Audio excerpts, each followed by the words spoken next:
시와 찬송과 신령한 노래들로 서로 화답하며 너희의 마음으로 주께 노래하며 찬송하며 범사에 우리 주 예수 그리스도의 이름으로 항상 아버지 하나님께 감사하며 그리스도를 경외함으로 피차 복종하라.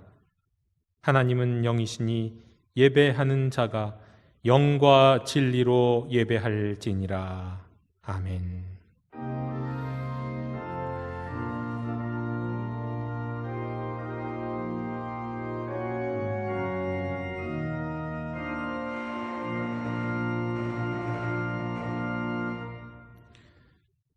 성도들이 드리는 예배를 기쁘게 받으시는 하나님 아버지, 감사와 찬송과 영광을 올려드립니다.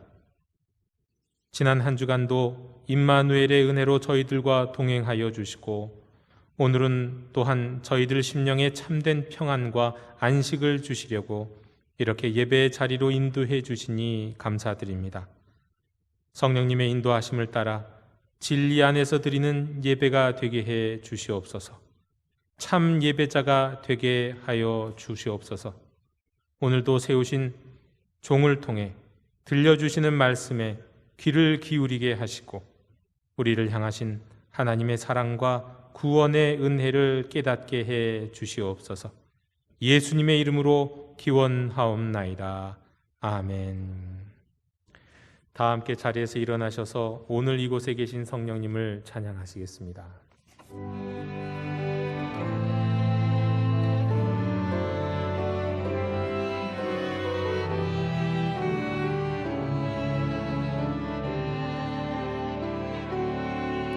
오늘 이곳에 계신 성령님, 우리에게 말씀하시고 우리를 가르치소서. 닫힌 우리 마음 열어주시고 주의 빛으로 밝혀 우리를 인도하소서. 주님보다 앞서지 않고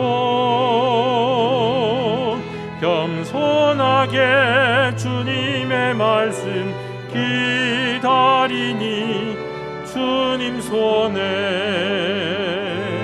우릴 드립니다. 사랑으로 인도하소서.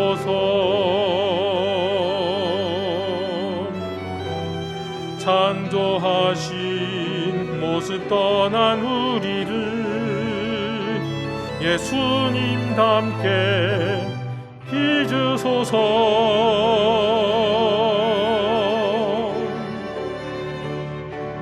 주님보다 앞서지 않고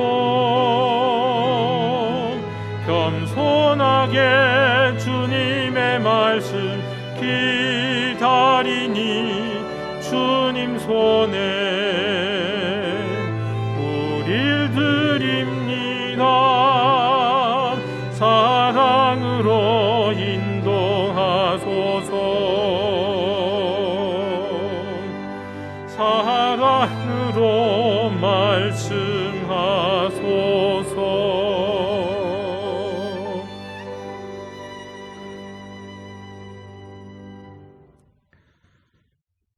죄인들을 외면하지 않으시고 언제나 사랑으로 받아주시는 하나님 아버지, 예배의 자리로 나온 저희들 안에 아직도 옛사람의 악한 행실이 남아있음을 고백합니다. 마음의 허망함을 따라 무익한 말을 하였고 끝없이 솟아나는 욕망을 채우기 위해 패역한 일을 자행했으며 육신의 정욕에 눈이 어두워져 썩어 없어질 세상 것만 추구하며 시간을 보냈습니다. 성령님 안에서 얻게 되는 즐거움보다는 세상이 주는 말초적인 자극을 쫓아다닐 때가 많았습니다. 이처럼 저희들의 말과 행동과 생각은 진리의 하나님을 떠나 있었습니다. 심지어 성령님이 아닌 마귀와 동역하기도 했습니다. 이제 상하고 통회하는 마음으로 이 모든 죄를 고백하오니 용서해 주시옵소서. 십자가의 보혈로 저희들의 몸과 마음을 정결하게 씻어 주시옵소서. 주여 자비를 베풀어 주시옵소서.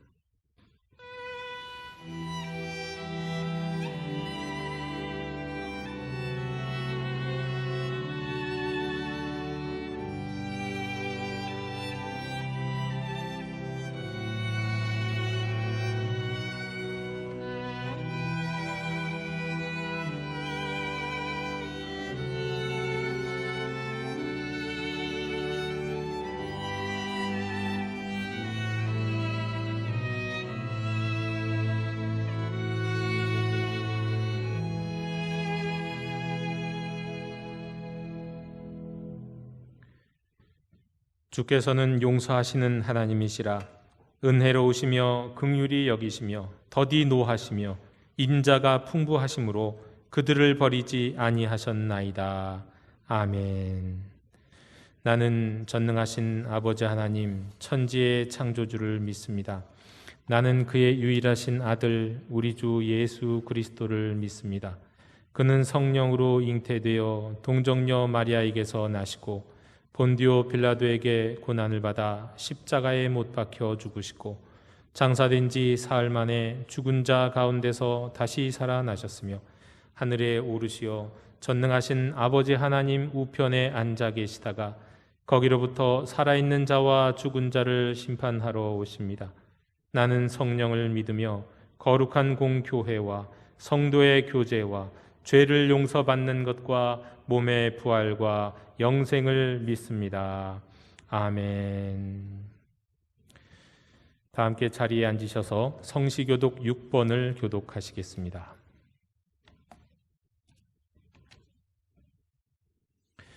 여호와여 일어나옵소서. 하나님이여 손을 두옵소서. 가난한 자들을 잊지 마옵소서.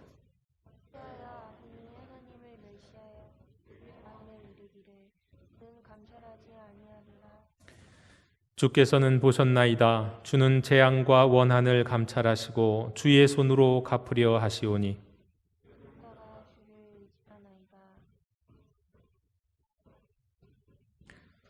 악인의 팔을 꺾으소서. 악한 자의 악을 더 이상 찾아낼 수 없을 때까지 찾으소서.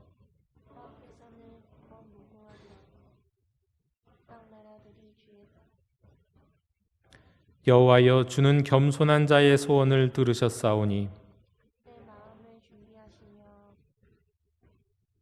고아와 압제당하는 자를 위하여 심판하사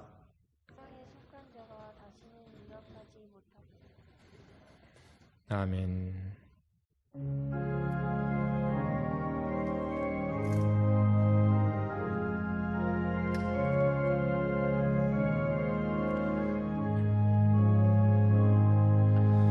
예수 우리 왕이여 이곳에 오셔서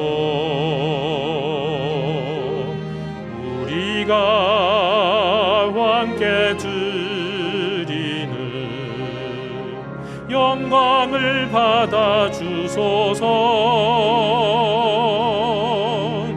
우리는 주님의 백성, 주님은 우리 왕이라. 왕이신 예수님 오셔서 좌정하사 다스리소서.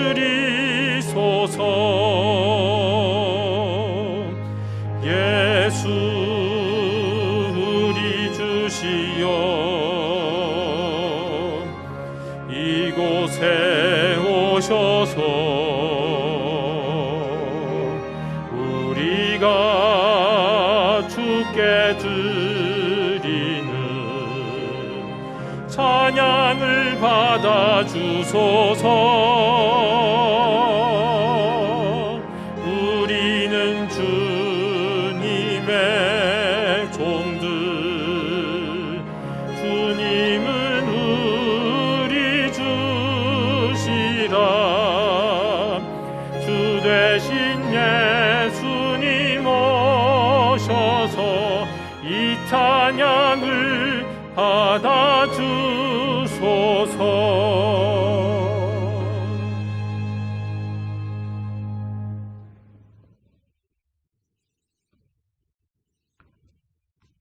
천지 만물을 창조하시고 모든 생명의 주관자 되시며 살아 역사하시는 전능하신 하나님 아버지, 험한 세상 가운데서 주의 자녀들을 지키시고 은혜 가운데 돌보아 주셨다가 복된 주일을 맞아 거룩하신 하나님께 예배할 수 있도록 인도하시니 감사합니다. 코로나 재확산으로 인해 주의 몸된 교회에서 예배할 수 없어 온라인으로 예배를 드립니다.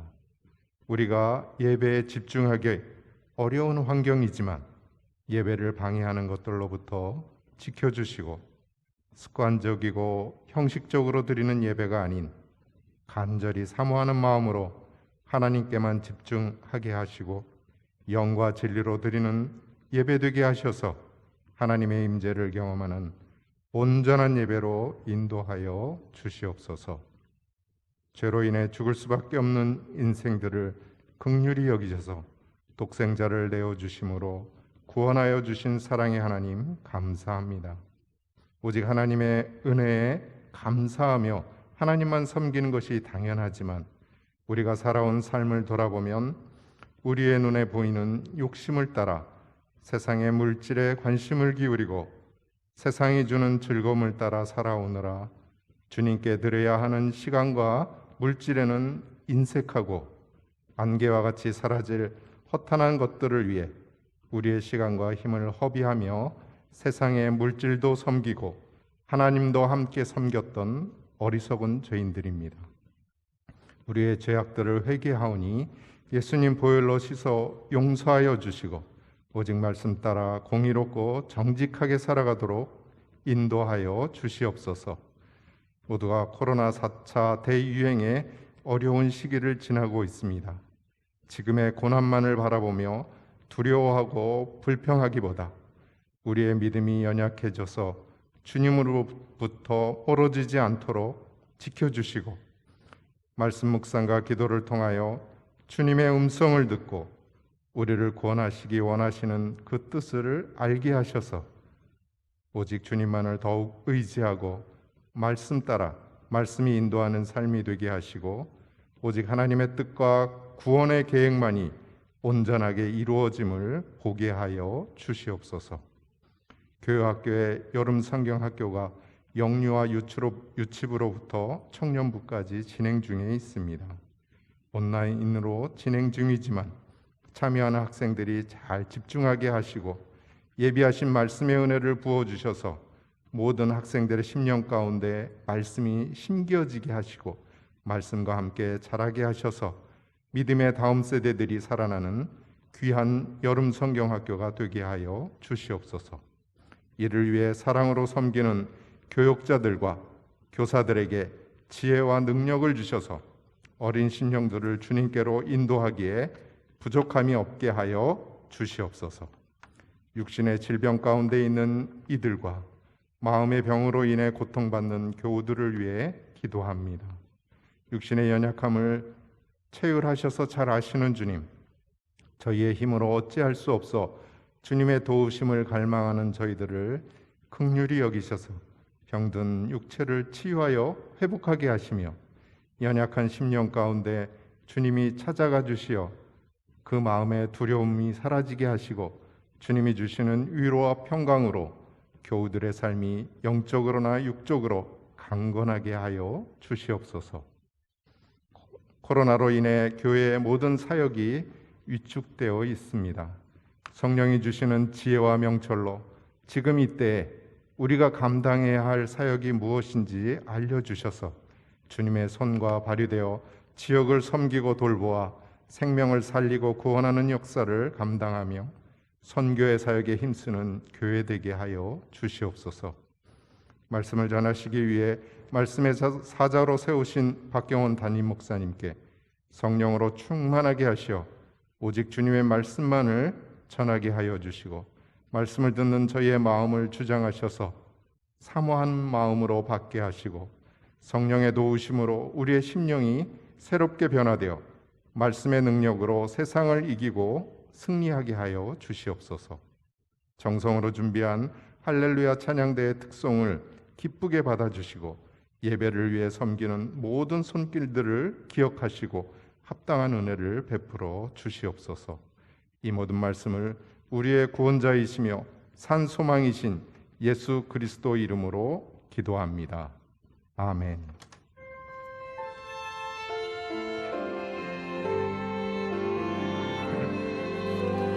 하늘에 계신 우리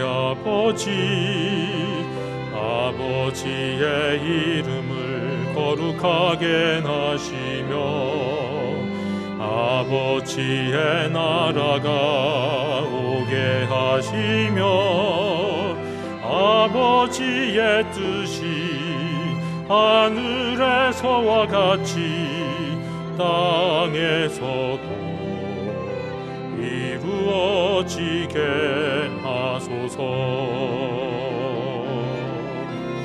오늘 우리에게 일용할 양식을 주시고 우리가 우리에게 잘못한 사람을 용서하여 준 것 같이 우리 죄를 용서하여 주시고 우리를 시험에 빠지지 않게 하시고 악에서 구하소서. 나라와 권능과 영광이 영원히 아버지의 것입니다. 아멘.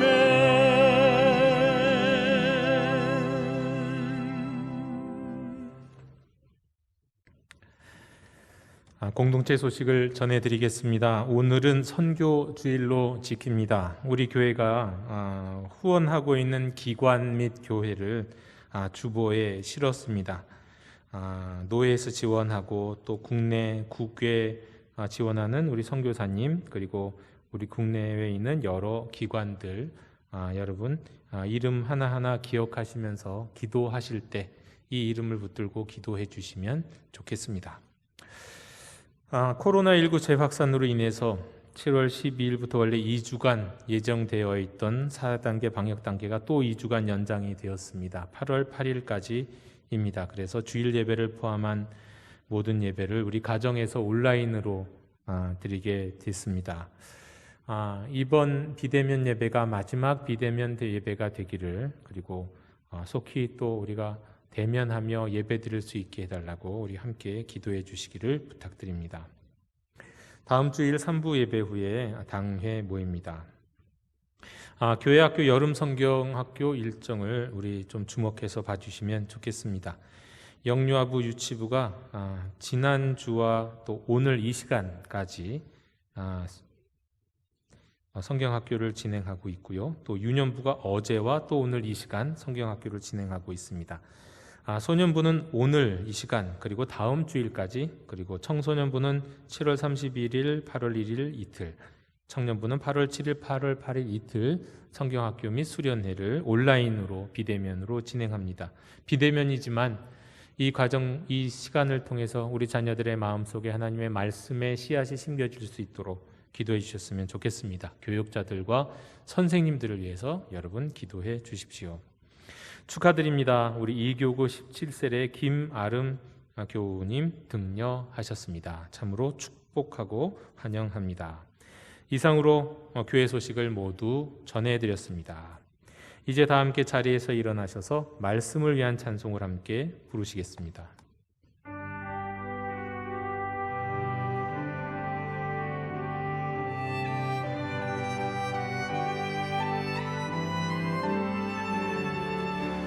말씀하소서 여호와여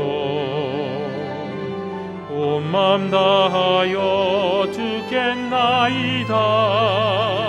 성령 하나님이여 평안 내려 주소서. 듣겠나이다.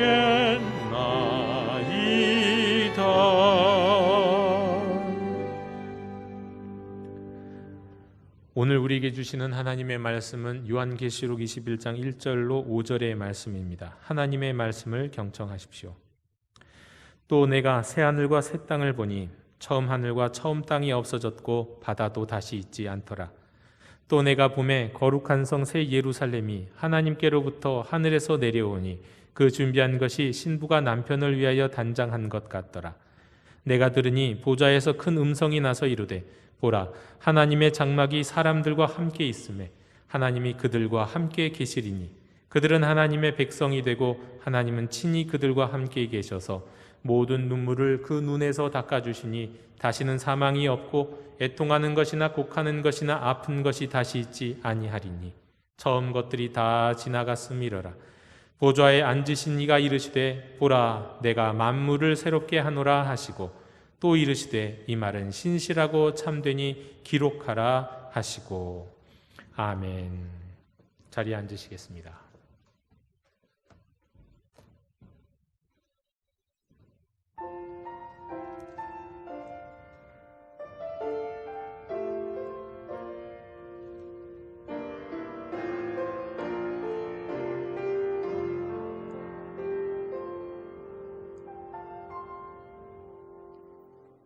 하늘을 볼 겨를도 없이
3부 예배 찬양해 주신 우리 장유진 사모님이신데요. 감사합니다. 은혜로운 찬양 감사드립니다. 우리 온라인으로 예배 드리시는 우리 성도님들, 또 우리 예배당에 많지는 않지만 우리 함께 예배하는 우리 성도님들 평화 인사를 나누시겠습니다. 주님의 평화를 빕니다. 주님의 평화를 빕니다. 네.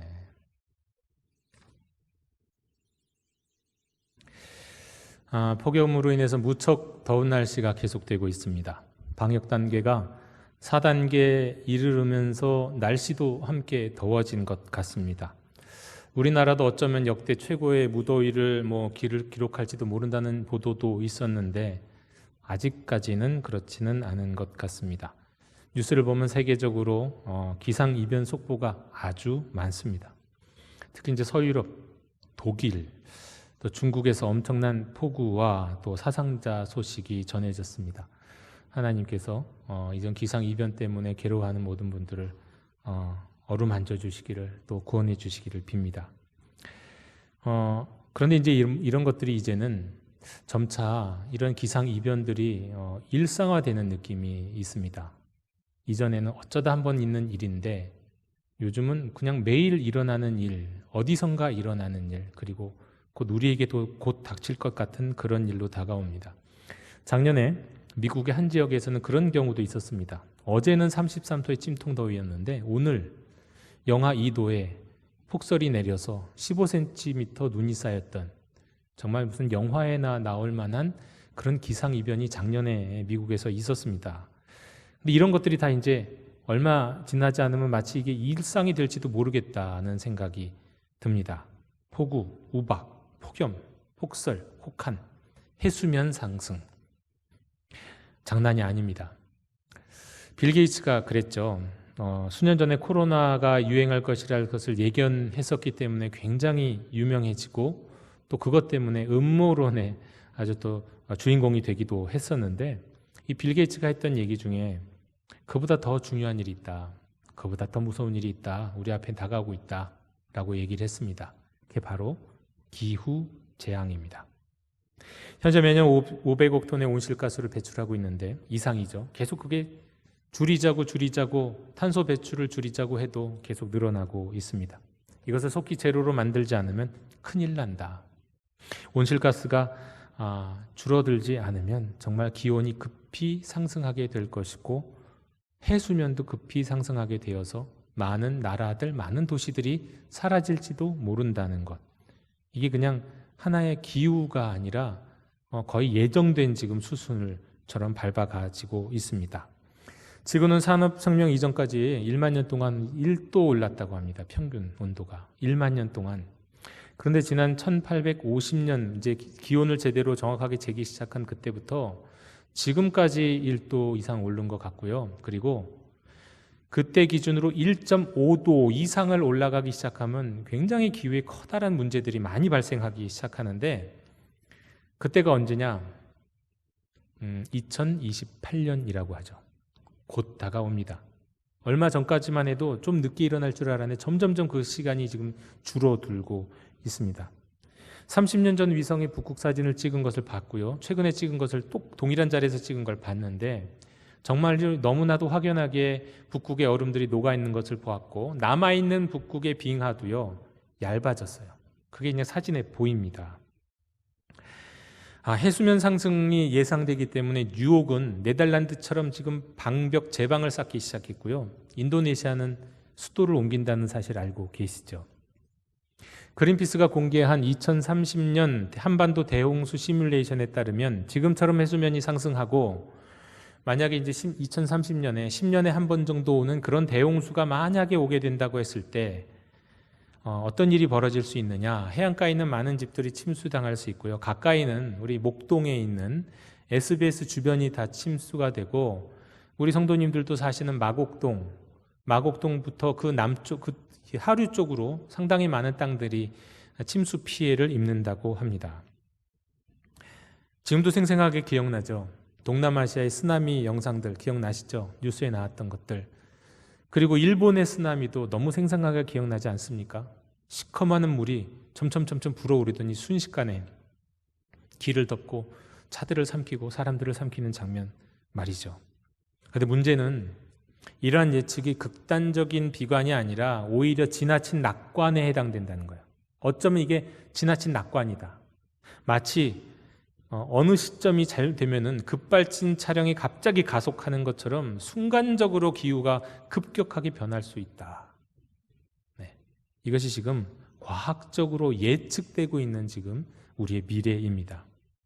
코로나 때문에 불편하고 힘들어 죽겠는데 이것만 어서 빨리 지나갔으면 좋겠는데 또 어떤 사람들은 이 코로나 말고 또 다른 바이러스 올 거다. 더한 세상이 또 거기다가 또 더한 세상 기후재앙이라고 하는 정말 암울한 소식이 계속해서 지금 우리 앞에 놓여져 있는 거죠. 여러분, 이런 자연 파괴, 이런 재앙, 그리고 그 피해, 그리고 그 피해를 받은 수많은 사람들, 이런 모습을 보면서 어떤 사람들, 특별히 무신론자들은 이렇게 말하는 걸 본 적이 있습니다. 만약에 신이 있다면 둘 중에 하나다. 신은 착하고 선한데 무능하든지 전능한데 선하지 않든지, 그렇지 않으면 이런 일은 일어날 수 없다. 이렇게 말하는 사람들의 이야기 종종 듣습니다. 그런데 이런 질문은 굳이 자연재앙에만 해당되는 것 아닙니다. 아우슈비츠, 공산당으로 인한 수많은 학살, 그러니까 인류의 도덕적인 악으로 생기는 문제들과도 마찬가지예요. 네. 동일한 질문을 던질 수가 있습니다. 자, 그렇다면 우리 믿음의 사람들은 이런 재앙들이 닥치게 우리 앞에 막 놓이고 또 닥치게 될 텐데, 또 인류의 도덕적인 어떤 악으로 인해서 생기는 수많은 비참한 모습들을 경험하거나 또 다르면 개인적으로 우리의 삶 속에서 정말 어이없는 일들을 경험하게 될 때, 자, 우리는 어떻게 믿음으로 이런 문제들에 대해서 생각해야 될까요? 어떻게 이 문제를 대처해야 될까요? 우연히 어제 저녁에 집에 들렀는데요. 아내가 유튜브에서 뭔가를 찾고 있다가 보기 시작했습니다. 저는 뭐 그거 볼 생각이 없어서 잠깐 그냥 서서 뭐 하나라고 이제 잠깐 서서 봤는데요. 서서 보다가 순식간에 저나 아내나 눈시울이 그냥 금방 붉어졌습니다. 참 슬픈 이야기였습니다.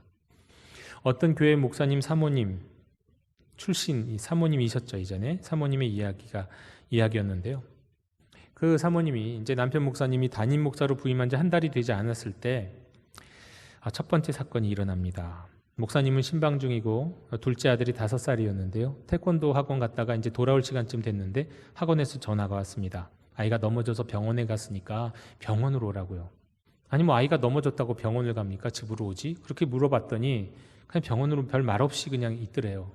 그래서 택시를 타고 가는데 굉장히 가슴이 아프고 마음이 아프더라는 겁니다.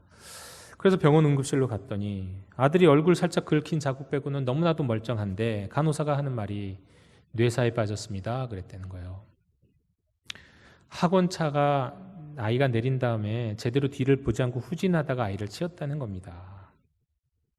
사모님은 정신없이 아이를 데리고 다른 병원 가겠다고 막 119 불러달라고 하는데 뭐 가긴 갔어요. 다른 병원 갔지만 소용없었습니다. 똑같았습니다. 사모님 정신을 잃고 쓰러졌죠. 신방 갔던 목사님은 오셔갖고 함께 있다가 다른 생명이라도 살리자고 우리 장기 기증하자고, 사모님은 또 정신이 나가셨어요. 그래서 결국은 사인하셨죠. 그렇게 아이를 보내고 나오는 길에 길거리에 그렇게 개나리가 활짝 피어 있었더랍니다. 그래서 10년 동안 그때부터 10년 동안은 그 개나리 길을 다니지 못했대요. 피해 다녔대요. 10년 동안. 그렇게 아이를 잃고 정신을 못 차리고 집에서 누워 있는데 장로님들이 이제 찾아오셨어요. 목사님 좀 쉬시라고. 안 되겠다. 쉬셔야겠다고. 왜냐하면 이 목사님도 사모님 돌보느라고, 사모님이 밤에는 자꾸 일어나갖고 막 그냥 몽유병처럼 일어나서 막 아이를 찾고 그러니까 사모님 지키려고 잠도 못 주무시고 그러니까 좀 쉬시라고 몇 달 동안. 근데 그 이야기를 딱 사모님이 방에서 누워서 듣는데 아, 내가 목사 사모구나. 그때서 이제 생각이 났다는 거예요. 그래서 정신을 차리고 일어났는데, 그렇게 또 세월이 또 얼마나 흘렀을까요? 남편 목사님이 목회자들은 월요일에 쉬지 않습니까? 이제 평소 월요일 오전마다 테니스를 치고 오후에는 가족들과 시간을 보내고 그랬는데, 그때는 이제 연말에 모든 어떤 교회 행사가 다 끝나고 연초에 10년 특세가 끝난 바로 그 다음 월요일이었습니다. 목사님이 도저히 못 일어나겠다고 누워있는데 자꾸 테니스 치는 목사님들이 오라고 나오라고 그럴 대로 운동해야 된다고 막 전화가 왔더래요. 3번이나 전화가 와서 어쩔 수 없이 목사님이 나가셨는데 아주 그냥 끌려 나가듯이 그냥 힘 빠진 상태로 나갔는데 사모님은 원래 목사님이 나가면 항상 배웅하고 인사를 했는데 그날은 그게 너무 싫어갖고 그렇게 힘들데 막 나가는 게 너무 싫어서 그냥 인사도 안 했대요. 그런데 이제 그 목사님 나가서 테니스 한 게임 치고는 다른 목사님들과 잠시 둘러서 서 있다가 그냥 풀썩 자리에 주저앉더니 뒤로 넘어지셔서 그냥 돌아가셨어요. 사모님이 병원에 가셔서 그 별세한 목사님을 보면서 얼마나 그냥 이 가슴이 답답하겠습니까? 그냥 뭐라고 말할 수도 없죠. 이 상황을 보면 그 간증 들으면 눈물이 안 날 수가 없는데요. 그냥 거기서 사모님 그랬답니다. 당신 참 아깝다. 몸뚱아리도 아깝고 하나님에 대한 열정도 아깝고 참 아깝다. 그런데 그러다가 이제 이것저것 아깝다고 하다가 그런데 이건 아니지. 난 어떻게 살라고. 그 말을 하는데 별세하신 목사님이 미간이 딱 찌푸러지더래요. 그런 얘기 있지 않습니까? 사람은 죽어도 귀가 가장 늦게까지 살아있고 뇌는 살아있다고요. 한참 동안 더. 그래서 안 되겠다 싶어서 그렇게 얘기했대. 여보, 잘 지낼게. 잘 지낼 거야. 꼭 잘 지낼게. 그랬더니 그 미간이 순식간에 또 싹 풀어지더래요. 정말 기가 막힐 노릇이다 싶은 일들이 연이어서 일어났는데 그 사모님이 별세한 그 목사님 앞에서 했던 한마디가 저는 계속 그냥 가슴에 인상적이었습니다. 근데 이건 아니지라는 말이요. 근데 이건 아니지. 여러분 충분히 그럴 수 있잖아요. 우리가 상황 바꿔놓고 입장 바꿔놓으면 우리도 다 근데 이건 아니죠 라고 얘기할 수 있는데 그 근데 이건 아니지가 누구한테 할 말일까요? 돌아가신 목사님한테 한 말일까요? 자기 자신한테 한 얘기일까요? 자기 인생을 한탄하면서 한 일일까요? 아니면 신실하신 사모님이니까 목사님, 하나님께 하시는 말일까요? 아들에 이어서 남편까지 다 데리고 가셨다고 생각을 하니 하나님이 데려가셨다고 생각하니 하나님께 그런 얘기하지 않았을까요? 근데 그건 아니죠. 어떻게 나한테 이런 일을 영겁어 이런 일을 저 어떻게 살라고요? 하고 하나님께 한 고백 아닐까요? 하나님이 데려가셨다고 생각하면서 여러분 그 아들도 목사님도 하나님의 품에 주님의 곁에 있을 거라고는 의심을 안 하지만 그런데 한번 전 그런 질문이 생겼습니다. 그럼 하나님이 진짜 데려가신 거냐? 그 죽음은 하나님이 하신 일이냐? 이 질문을 또 다르게 바꿔서 할 수 있어요. 히틀러, 공산당에 의해서 그런 학살, 인류의 도덕적인 아이의 죽음, 흔히들 죄 없다고 하는 어린아이들의 죽음, 그거 하나님이 하신 거냐? 자연재앙으로 해서 자연피해, 인명피해 수많은 지금도 수없이 계속해서 오늘도 일어나고 있는데 그러면 그거 하나님의 뜻이냐? 그 질문이 생기는 겁니다. 깔뱅이 후예들은 우리 깔뱅이 후예들은 장로교 신자들은 어떤 경우도 그 예정론에서 완전히 벗어나지 못해요. 하나님은 전지전능하시고 모든 걸 아셔. 그 하나님의 예정 안에 있다. 하나님의 정적인 주권을 믿고 하나님의 전능하심을 믿기에 재앙도 심지어는 학살도 인생의 허무하고 비극적인 죽음도 하나님이 하셨다. 하나님의 뜻이다. 그렇게 얘기하지 않으면 믿음이 부족한 것 같아요. 네. 목회자인 저도 사실 그런 식으로 뭔가 이렇게 얘기하게 되는 경우들이 많은 것 같습니다. 여러분 하나님이 교훈을 주시기 위해서 또는 악에 대한 심판으로 아니면 더 크고 아름다운 그림을 그리시기 위해서 생명을 데려가셨을까요? 다만 우리의 편협한 머리로는 지금은 이해를 못하는데 그 하나님의 놀라우신 뜻을 이해할 수가 없는 건데 주님을 만날 때는 이 4차원이 아니라 5차원, 6차원 더 높은 고차원에서 하나님을 만나게 되고 우리 인식도 지평도 넓어지니까 그 고차원의 퍼즐이 맞춰지는 것, 이 땅에선 퍼즐이 안 맞춰지는데 고차원의 퍼즐이 딱 맞춰지는 걸 경험하면서 아, 하나님의 선하신 섭리였군요. 다 하나님은 뜻이 있었어요. 그렇게 하면서 하나님을 찬양하게 될까요? 세상에는 왜 이렇게 고난과 고통, 때로는 그것을 가능하게 하는 악이 존재하는가? 이런 질문으로 계속 이어지는 겁니다. 그거 다 하나님이 허락하신 건가? 인간의 죄로 인한 것인가? 하나님의 심판인가? 우리는 정말, 목회자인 저도 그래요. 솔직히 자꾸 이렇게 믿고 싶어지고 이렇게 믿어야 된다고 생각하게 되는 것 같아요. 저도 저 자신을 이렇게 강요하는데요. 내가 몰라서 그렇지 분명한 것은 하나님의 더 원대하신 계획과 뜻이 있어. 잠시 이해 못하는 것뿐이야. 저도 저 자신을 자꾸 그렇게 세뇌하는 것 같아요. 그런데 이렇게 말하는 것은요, 기독교인들만 하는 게 아니에요. 경건한 무슬림, 경건하단 말을 거기다 붙이는 게 맞는지는 모르겠는데, 하여튼 뭐 무슬림 입장에서, 이슬람교 입장에서 신실한 무슬림들도요, 그들이 자주 하는 신앙 고백 표현 중에 인샬라라는 게 있죠. 인샬라. 저는 그게 어렸을 때 만화, 텔레비전 만화에서 그 말이 자꾸 많이 나와갖고 알게 됐는데 무슨 뜻인지 몰랐죠. 뭐 하면 인샬라 막 이래요. 무슨 뜻이야? 나중에 보니까 알라 신의 뜻이라면, 신의 뜻이라면 이란 뜻이에요. 좋은 일이 일어나도 신의 뜻이라면, 그러면 감사함을 받는 거고요. 심지어 나쁜 일이 일어나도 신의 뜻이라면 하고 받는 거예요. 그거 똑같은 것 같아요. 제가 생각하는 나쁘고 악한 일이 있어도 이게 하나님의 뜻이겠지, 하나님의 계획이 있겠지, 비슷하지 않습니까? 이 이슬람은 더, 무슬림은 더 그 신의 전능, 주권, 이걸 더 강조하는 것 같아요. 자, 그런데요, 하나님은 선하시다고 우리는 알고 있잖아요. 하나님은 사랑이시잖아요. 그런데 사랑의 하나님이, 선하신 하나님이 그것을 이루어 가시는 과정에 죽음, 재앙, 이런 게 있다? 그것도 천진난만한 어린아이의 죽음이라고 하면, 하나님께 정말 신실했던 사람들의 허무한 죽음이라고 한다면, 그것이 히틀러나 공산주의 학살에 의한 것이든 잔혹한 사이코 살인마에 의한 죽음이든 세월호와 같이 정말 지금도 뭔지 이유를 모르는 그 미스테리한 사고에 의한 죽음이든 자연의 재앙에 의한 것이든, 그런 죽음에 대해서, 재앙에 대해서 이건 하나님의 뜻입니다, 이렇게 얘기해도 되는 걸까요? 왜냐하면 성경에 따르면 죽음은 하나님과 원수거든요. 죽음은 하나님과 원수예요. 성경에서 가장 그냥 말하자면은 짜릿한 순간이 뭐냐면 예수님의 부활의 순간이죠. 왜요?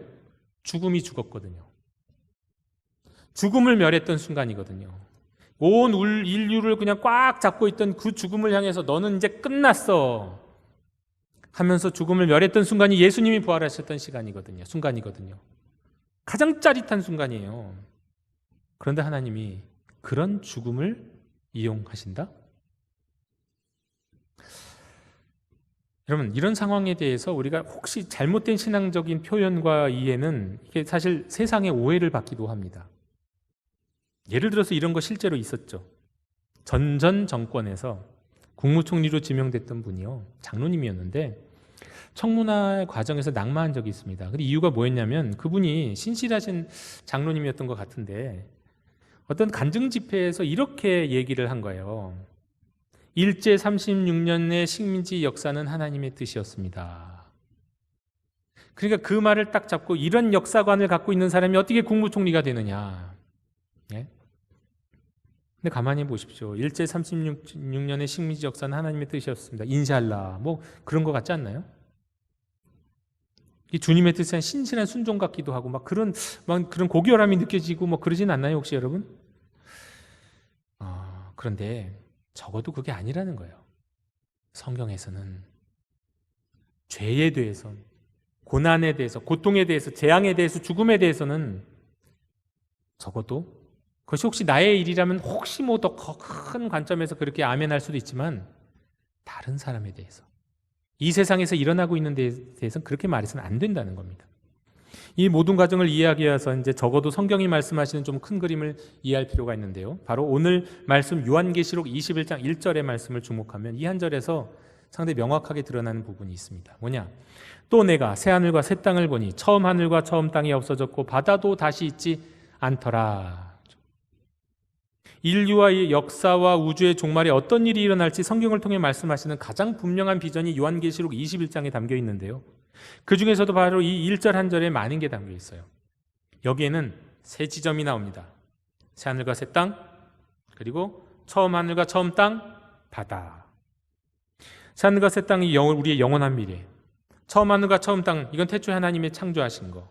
바다, 우리가 살고 있는 세상에서 우리를 잡아먹으려고, 우리를 괴롭히고 우리를 억압하고 우리를 죽이려고 하는 그 모든 혼돈의 세력, 어둠의 세력이에요.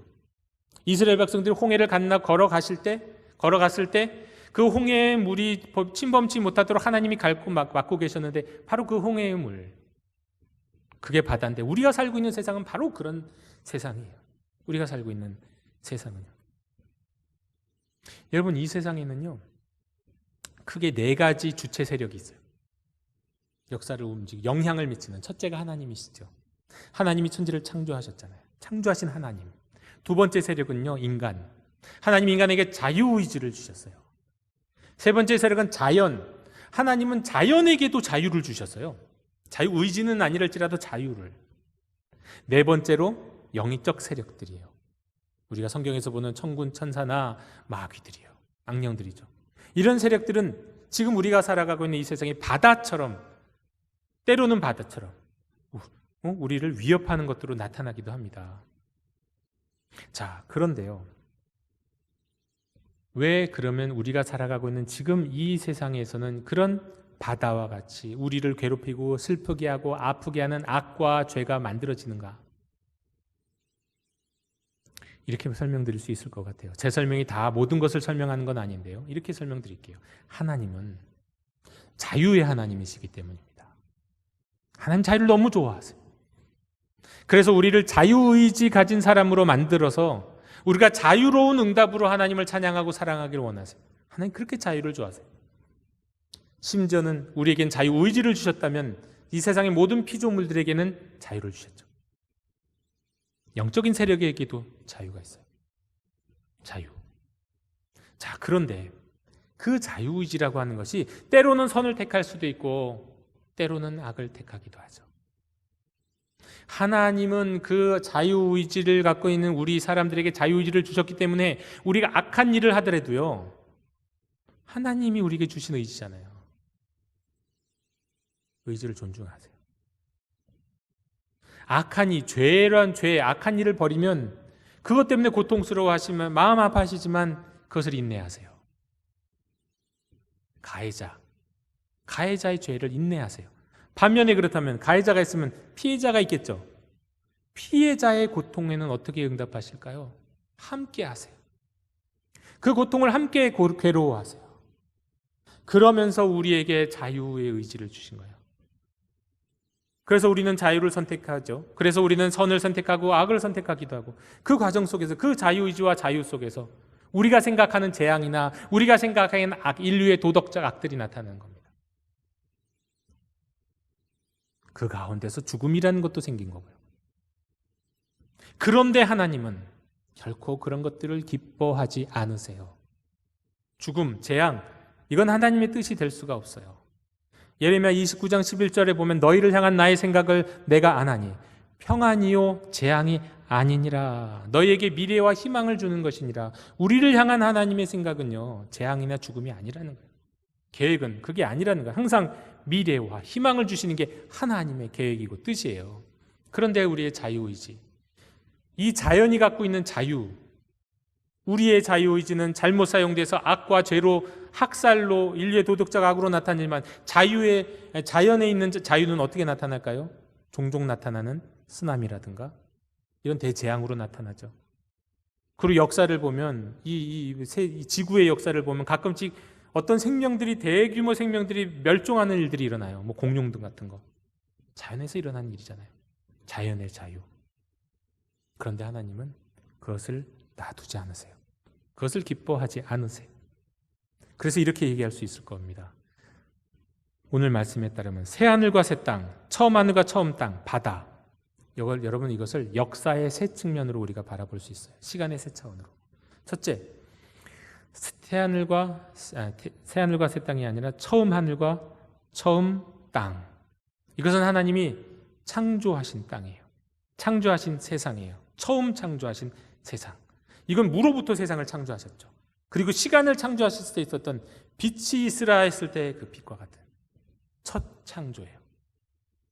그 다음으로요, 그 창조 말고 지금 우리가 살아가는 이 시대를 뭐라고 얘기하냐면 계속적 창조의 시기예요. 시간 안에서 창조하고 계세요. 시간을 이미 만드셨잖아요. 그 시간에서 끊임없이 창조하고 계세요. 오늘날 나온 양자역학을 보면 정말로 이해할 수 없고 신기한 일들이 나와요. 물질이니까 과학이니까 과학적으로 합리적으로 나올 것 같지만 그 근원으로 들어가면 어떻게 보면 무에서 유가 나오는 일들이 계속 생기고 있어요. 그리고 이 세상의 어떤 가장 작은 소립자들을 움직이고 전자의 흐름들을 움직이는 이 배경 속에 뭐가 있냐면 의식과 정보가 있다고 얘기해요. 과학자들이. 말도 안 되는 것 같잖아요. 물질이 있어야 되는데 의식과 정보가 있는 것 같다고 말해요. 그게 첨단 과학이에요. 하나님은 지금도 말씀하세요. 그리고 이 세상에 있는 모든 만물들을 지금도 계속해서 창조하시면서 지탱하고 계세요. 하나님의 말씀이 아니면 지금 당장 이 세상은 무너집니다. 하나님이 계속해서 창조하고 계세요. 그런데 이 창조의 시간 가운데 이 계속적 창조의 시간이 완성된 창조가 아니란 말이에요. 또 우리에게 자유의지를 주셨고 자연에겐 자유를 주셨거든요. 이 과정 속에서 일종의 악이면 악, 재앙이면 재앙, 이런 일들이 생기고 죽음이 생기는 겁니다. 그래서 4절에 보면은 새하늘과 새 땅이 오면 거룩한 성 예루살렘이 임하면 사망, 애통, 곡하고 아픔 이런 게 없어지잖아요. 그런 게 다 사라집니다. 왜냐하면 이런 것들은 다 이 계속적 창조의 시기에서 우리가 경험할 수밖에 없는 것이기 때문이에요. 마지막으로 처음에 창조가 있었고 계속적 창조가 있었다면 마지막으로는 종말론적 창조의 시간이 있습니다. 그것이 오늘 말씀에서 요한계시록 21장에서 말씀해 주는 비전이에요. 아름다운 비전이죠. 새하늘과 새 땅이 이루어져요. 창조가 완성이 돼요. 하나님이 모두와 함께 하세요. 정말 우리가 이 땅에서 경험하는 슬픔과 애통함과 아픔 이런 건 아무것도 없어요. 완성되었어요. 악이 사라져버려요. 그러나 우리가 살고 있는 이 시대는 바다입니다. 어둠의 세력들, 에베소서 6장 12절에 보면 우림의 씨름은 혈과 육을 상대하는 것이 아니요 통치자들과 권세들과 이 어둠의 세상 주관자들과 하늘에 있는 악의 영들을 상대함이라. 우리는 자유의지로 악을 선택하기도 하고 잘못해서요. 거기다가 어둠의 영적 세력들과 함께 더불어 살아가는 이 세상은 바다예요. 하나님이 새 창조를 이루시기 전까지는 우리는 어쩔 수 없이 그런 세상에 노출되어 있다는 거예요. 그런데 이런 상황 속에서 우리가 하나님이 누군가를 데려가셨다? 죽게 하셨다? 재앙을 일으키셨다? 예전에 그런 얘기 있었잖아요. 일본에서 쓰나미가 있을 때 하나님이 일본에 우상이 많아서 심판했다는 분이 있었어요. 그런 말하는 분. 또 동남아시아에서 쓰나미가 있었을 때는요, 사람들이 주일날 예배 안 드리고 놀러 가갖고 심판받았다는 얘기하는 분도 있었어요. 그런데 거기서 실제로 죽은 많은 사람들은요, 어린이들이에요. 3분의 2 어린이였어요. 그렇게 말이 안 맞잖아요. 그런 것 때문이라고 한다면 그렇게 말하면 안 된다는 거예요. 죽음, 재앙 이런 걸 갖고 하나님의 심판이라고 말해서는 안 돼요. 물론 우리의 잘못된 선택으로 인한 것일 수는 있어요. 하지만 그게 하나님의 뜻이다 이렇게 이해해서는 아니 된다는 겁니다. 그리고 그런 재앙과 그런 아픔과 고통과 죽음이 있다 할지라도 하나님이 우리에게 정말 원하시는 것은 뭐냐면, 예레미야 29장 11절 말씀 다시 말씀드리면 우리를 향한 하나님의 생각은 평안이에요. 재앙이 아니에요. 그리고 너희에게 미래와 희망을 주리는 것이다. 미래와 희망을 주는 것. 여러분, 그 미래와 희망은 무엇으로 우리가 확인할 수 있을까요? 예수 그리스도. 그분의 부활을 통해 확인할 수 있습니다. 예수님의 부활, 그게 우리의 희망이에요. 죽음을 죽이시고 승리하신 것. 죽음을 멸하시고 죽음의 힘을 꺾으시고 그 가운데 살아나셨어요. 죽음이 깜짝 놀라버렸죠. 마귀들이 깜짝 놀라버렸죠. 이 세상에 있는 많은 이성적 인간들이 깜짝 놀라버려요. 상상할 수도 없는 일이 일어났죠. 그게 우리의 미래예요. 예수 그리스도의 부활 안에 우리의 미래가 있는 겁니다. 거룩한 성 예루살렘이 이 땅에 오고 이 땅은 새하늘과 새 땅으로 변모합니다. 그런데 여기서 아주 중요한 사실이 있습니다. 여러분, 우리는 자꾸 생각하기를 마지막 때가 되면 이 세상이 폐기가 되고 불덩이에 그냥 싹 사그러져 버리고 없어진다고 생각하죠. 그리고 새하늘과 새 땅이 이 땅에 임하든지 새로운 게 오든지 아니면 우리가 거기로 간다고 생각해요. 그런데 성경적 비전은 그게 아니라 이 땅이 새로워지는 거예요. 이걸 우리가 어디서 확인할 수 있을까요? 예수 그리스도의 부활에서 확인할 수 있습니다. 여러분, 예수님 부활하셨을 때 무슨 일이 일어났죠? 무덤이 비었어요. 빈 무덤을 제자들이 제일 먼저 발견하잖아요. 빈 무덤 무슨 뜻이죠? 만약에 예수님의 부활이 우리의 미래라고 했을 때 만약에 이 땅의 모든 것을 폐기하신다고 한다면 예수님의 몸도 거기에 그냥 폐기되어 있었어야 돼요. 그런데 예수님의 그 몸이 새로워졌어요. 그 몸이 변형이 됐어요. 그 안에서 우리는 우리의 미래, 우리의 장차 미래를 발견하게 돼요. 새하늘과 새 땅이 오면 이 세상이 그냥 사라지는 게 아니라 이 세상이 예수님의 육체가 부활의 몸으로 변화된 것처럼 세상도 완전히 바뀌는구나. 그리고 그때는 죽음도 사라지고 재앙도 사라지고 악도 사라지고 하나님과 함께하고 하나님을 찬양하고 하나님이 주시는 기쁨으로 충만하게 되는구나. 그게 우리의 미래구나. 하나님은 말씀하십니다. 보라, 내가 만물을 새롭게 하노라. 만물을 새롭게 하고 있다는 뜻이에요. 할 거다? 아니, 하고 있다. 언제부터 시작됐습니까? 그 부활이, 그 새하늘과 새 땅이 예수 그리스도의 부활 때부터, 예수님이 부활하셨던 그때부터 새하늘과 새 땅은 시작됐어요. 하나님은 지금도 어디선가 그 새하늘과 새 땅을 이루고 계세요. 그런데 고난과 고통, 특별히 어떤 죽음과 재앙을 그걸 하나님의 뜻이다? 물론 우리는 더 원대한 계약 속에서는 나중에 그렇게 이해할 수 있을지는 몰라도요, 적어도 우리의 언어와 우리의 표현 속에서는 그렇게 말하면 안 되는 거예요. 그건 하나님의 뜻이 아니에요. 하나님의 뜻은 여기 있자고요. 재앙이 아니라 미래와 희망을 주는 것이다. 그 고난과 그 고통이 있을 때, 재앙이 있을 때 거기서 이기게 하시는 분이 하나님이세요. 거기 누워있지 마라, 낭망하지 마라, 일어서라 말씀하시는 분이 하나님이세요. 어떻게 해요? 부활의 희망으로, 새하늘과 새 땅의 희망으로, 미래에서 오시는 하나님의 은혜와 능력으로 우리의 절망 가운데 있는 사람들 일어나게 하시는 게 하나님이 우리에게 주시는 뜻이요, 변함없는 뜻이요, 하나님의 계획입니다. 내 삶에는 왜 이렇게 어려운 일들이 자꾸 일어나지? 하나님 왜 나한테 이러시지? 그렇게 말씀하실 수 있는 거 충분히 이해합니다. 저도 그렇게 얘기가 될지도 몰라요. 그러나 그거 하나님이 하시는 거 아니에요. 하나님이 하시는 건 일어나게 하시는 거예요. 하나님이 하시는 건 승리하게 하시는 거고요. 하나님이 하시는 일은 절망에서 소망과 희망을 갖게 하시는 일이에요. 그게 하나님이 하시는 일입니다. 보라, 내가 만물을 새롭게 하노라. 하나님은 지금도 우리 안에서 절망 가운데, 바다 가운데, 그 안에서 헤엄치고 있는, 빠져나오지 못하고 있는 이 인류와 세상 속에서 새로운 일을 행하고 계십니다. 그리고 우리 안에 희망을 주시고 계십니다. 그리고 때가 되면 새하늘과 새 땅이 완벽한 새 창조의 때가 이루어질 줄로 믿습니다. 이 믿음으로 승리하시는 우리 영도 가족들 되시기를 주님의 이름으로 축원합니다. 하나님, 오늘 이 주신 말씀을 저희가 잘 받기를 원합니다. 이해하기 어렵고 감당하기 어려운 부분이 있지만 우리를 향하신 하나님의 뜻은 재앙이 아니요 평안이라는 말씀을 기억하게 하시고, 오늘도 우리에게 주시는 미래와 희망을 받아서 어두운 세상 속에서 암울한 일들이 자꾸 벌어질 것이라고 예측되는 이 세상 속에서도 낭망하지 않고 승리하며 살아가는 저희들 될 수 있도록 인도해 주시옵소서. 부활하신 주님이 우리의 미래임을 고백합니다.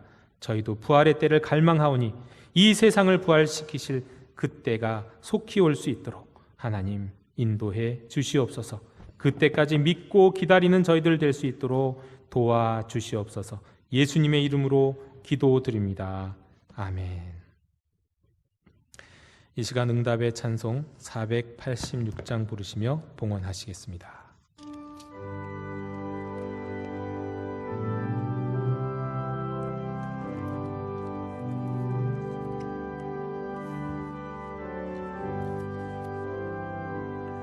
이 세상에 근심된 일이 많고 참 평안을 몰랐구나. 내 주 예수 날 오라 부르시니 곧 평안이 시리로다. 주 예수의 구원의 은혜로다. 참 기쁘고 즐겁구나. 그 은혜를 영원히 누리겠네. 곧 평안이 시리로다. 이 세상에 곤고한 일이 많고 참 쉬는 날 없었구나. 내 주 예수 날 사랑하시오니 곧 평안히 시리로다. 주 예수의 구원의 은혜로다. 참 기쁘고 즐겁구나. 그 은혜를 영원히 누리겠네. 곧 평안히 시리로다. 이 세상에 죄악된 일이 많고 참 죽을 일 쌓였구나. 내 주 예수 날 건져 주시오니 곧 평안히 시리로다. 주 예수의 구원의 은혜로다. 참 기쁘고 즐겁구나. 그 은혜를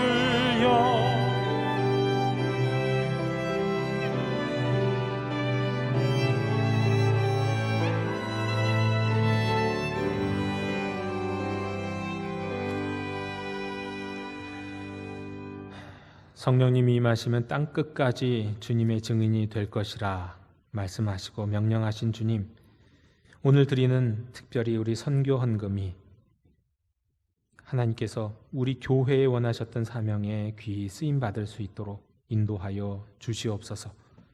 주일에 예배를 드리며 기뻐하는 마음으로 주일 헌금을 드리고 또한 우리의 가정의 삶의 모든 영역 가운데 하나님이 베풀어 주신 것 가운데 10의 1조를 구별하여 정성껏 드리고 또 감사하는 마음을 담아 감사 헌금을 또 기타 여러 헌금으로 하나님 앞에 정성껏 예물을 드리오니 저희들의 정성을 받으시고 흠양해 주시옵소서.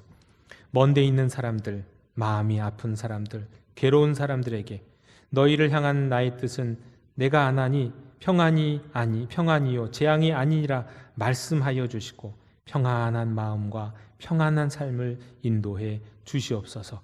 그리고 어떠한 재앙이 우리 앞에 놓여 있다 할지라도 미래와 희망을 주시는 하나님의 말씀 앞에서 주님과 동행하며 살아가는 저희들 되도록 축복해 주시옵소서.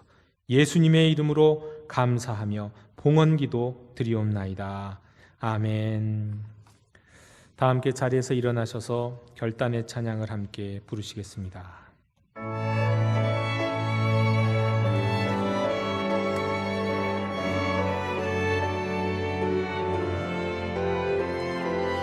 교회여 일어나라. 주께서 부르시니 두려움과 실패 내려놓고 교회여 일어나라. 교회여 일어나라. 주께서 보내시니 길 부르신 삶의 자리에서 교회여 일어나라. 우린 세상의 빛, 하나님의 편지, 주의 교회를 통해 세상이 주를 버리라. 일어나라 아버지 사랑으로, 아버지 능력으로 서로 하나 되어 그 빛을 비추라. 노래하라 아버지의 사랑을, 아버지의 크심을 이 삶의 노래로 주님을 나타내라. 일어나라, 일어나라, 일어나라.